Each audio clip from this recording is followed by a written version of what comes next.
안녕하십니까. 반갑습니다. 끈기코치TV 대표 구재선입니다.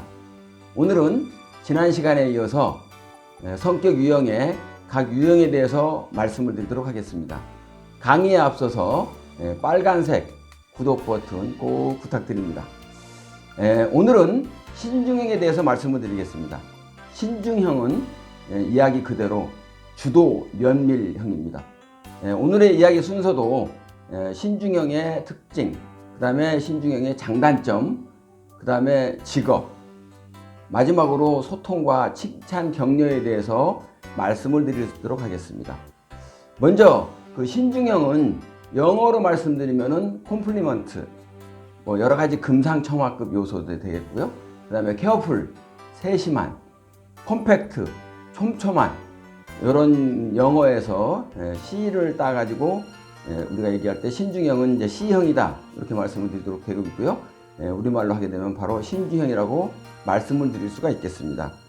동물로 표현하자면은 부엉이를 연상하시면 되겠습니다. 신중형은 일단 내향형이기 때문에 조금 느린 성격이고요. 그 다음에 업무에 집중하는 그런 스타일로 보시면 되겠습니다. 그래서 업무를 할 때 조금 느리지만 굉장히 완벽하게 일을 처리하는 유형이라고 보시면 되겠습니다. 일단 외모형의 신중형의 외모를 보시게 되면은 이목구비가 단정하고 그 다음에 미남 미녀형입니다. 그 다음에 이목구비가 아주 질서정연하게 조직되어 있고 전체적인 용모는 깔끔한 인상입니다. 입이 작고 입술이 얇으며 눈매가 차갑게 생겼습니다. 후각과 미각이 발달해서 아주 요리를 잘합니다. 목소리는 작고 냄새에 아주 예민합니다. 가을형의 사람으로서 걸음걸이도 아주 조용하고 조용히 사뿐사뿐 걷는 그런 스타일이라고 보시면 되겠습니다. 신중형의 성격은 정확한 분석력에 있습니다.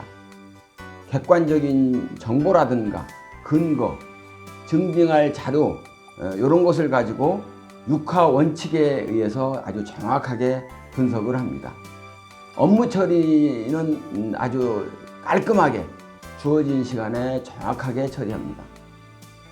또 기본적으로 완벽한 업무 처리입니다.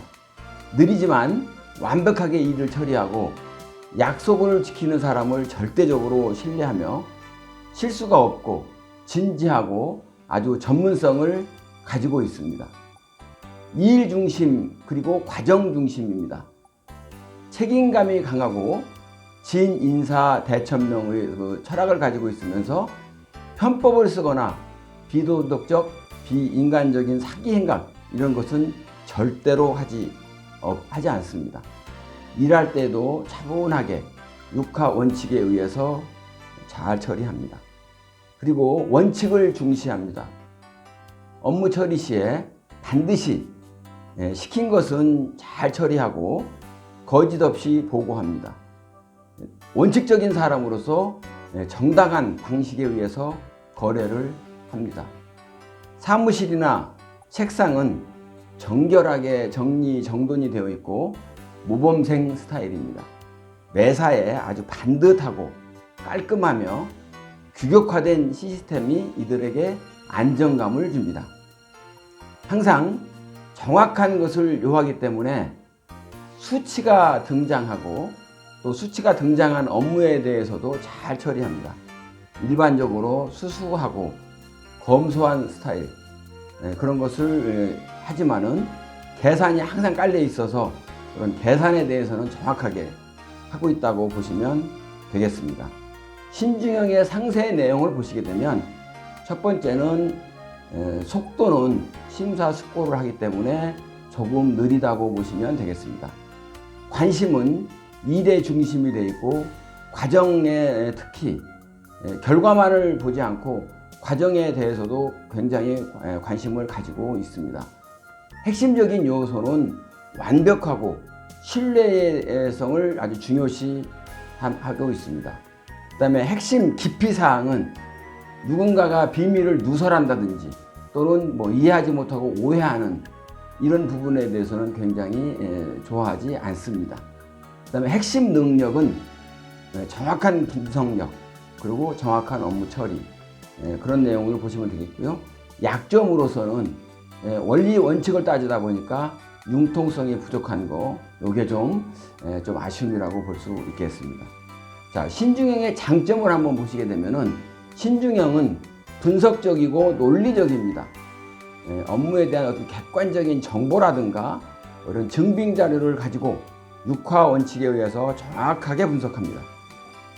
그 다음에 이분들은 아주 예의 바릅니다. 싹싹하지는 않지만 언제나 지켜야 될 예의는 잘 지켜가지고 또 겸손히까지 합니다. 그 다음에 정확합니다.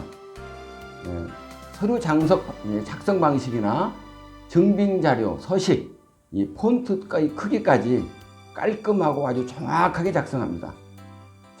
정해진 시간에 맞추어서 약속을 이행을 하는데 왜 그렇게 해야 되는지, 또 무엇을 어떻게 해야 되는지 자세하게 말씀을 해줘야 일 처리도 깔끔하게 처리가 됩니다.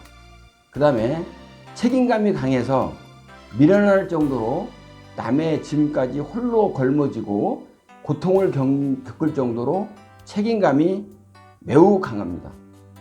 모든 일을 체계적으로 접근을 합니다. 그래서 시스템을 가지고 일을 처리하기 때문에 내부 규정이나 매뉴얼을 제도화해 놓는 게 좋습니다.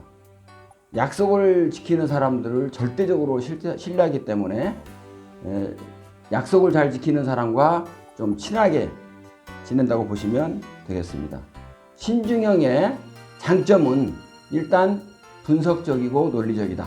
또 예의 바르다. 정확하다. 책임감이 강하다. 체계적으로 접근한다.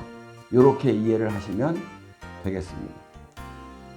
다음은 신중형의 단점입니다. 이분들은 다른 사람한테 도움도 안 주고 도움도 안 받고 홀로 사는 것을 좋아합니다. 수수하고 검소하지만 계산이 빨라서 약간 이기적이라고 느껴질 수도 있습니다. 다음에는 이제 부정적인 논리인데요. 되는 쪽보다는 안 되는 쪽에 그 이유가 더 많고, 또 좋은 면보다는 나쁜 면을 보는 데 익숙해져 있어서 항상 부정적인 성격을 가지고 있다고 보시면 되겠습니다. 모든 일들을 자기 시스템에 맞게 가는 스타일이라서 상당히 자기중심적이고요. 변화에 민감하지 못하고 좀 약간 고집스럽습니다. 현재 일이 끝나지 않았는데 다른 일을 추가로 시키면 매우 싫어합니다. 본인들이 좀 까다롭습니다.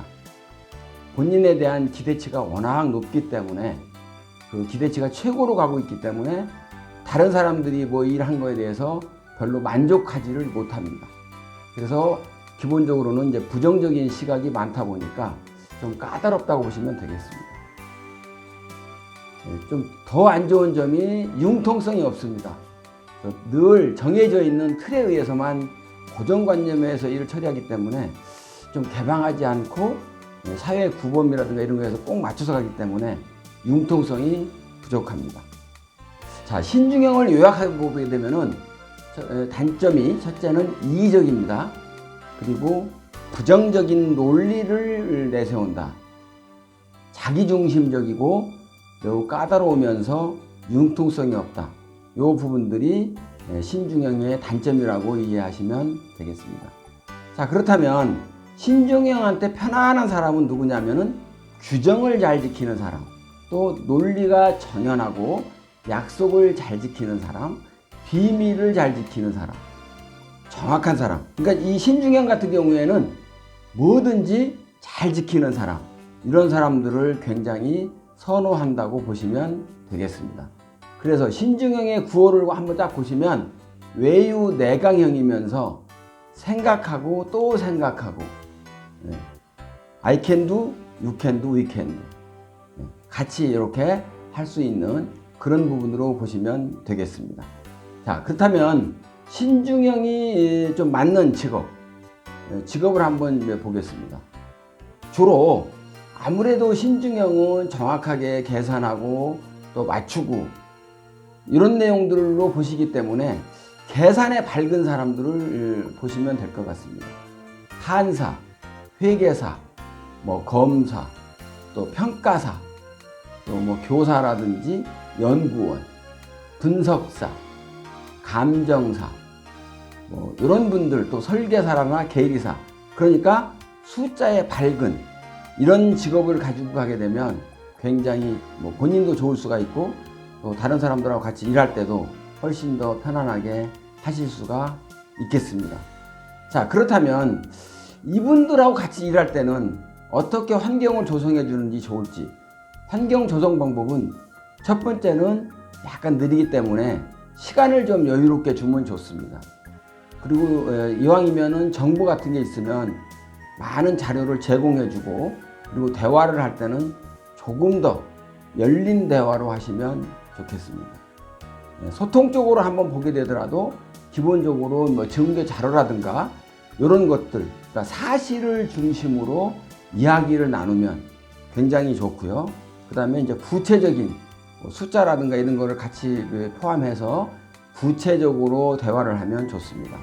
마지막으로 정보 자료를 많이 주고 숫자를 활용해서 이야기를 하면 좋습니다. 자, 그러면 이 신중형에 대해서 만약 칭찬을 한다. 그럼 어떻게 하면 좋으냐면 기본적으로 정확하게 이렇게 치밀하게 일해 주는 것들이 참 좋다. 그러니까 우리 A씨는 굉장히 정확하고 치밀하다. 그 다음에 아주 분석력이 뛰어나고 법 없이도 살 정도로 준법성이 탁월하다. 이런 부분들을 칭찬해 주시면 좋겠습니다. 혹시라도 이분들에 대해서 이제 피드백을 할 때면 예를 들어서 A씨는 굉장히 어떤 기대치가 높아서 이렇게 일을 할 때 너무 그렇게 하는데 그런 거를 조금 약간 기대치를 낮춰도 괜찮습니다.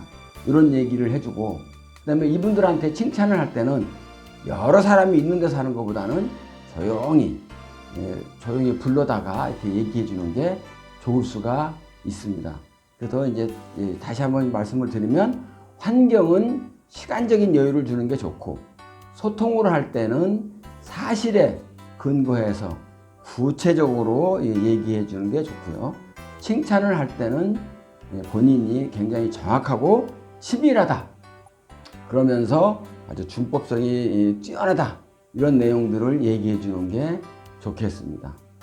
어쨌든 우리가 사람과의 소통을 할 때 신중형이 됐든 여러 가지 다른 형이 되더라도 일단 소통을 할 때는 그 사람에 맞게 소통을 해주는 게 굉장히 좋습니다. 그래서 앞으로 이렇게 여러 사람들과 소통을 하더라도 그 형의 4가지 성격이 있었죠. 주도형, 사교형, 안정형, 신중형, 이런 분들하고 서로가 상대방의 어떤 유형을 잘 알고 소통을 하시면 좋을 것 같습니다. 오늘은 신중형에 대해서 말씀드렸습니다. 감사합니다.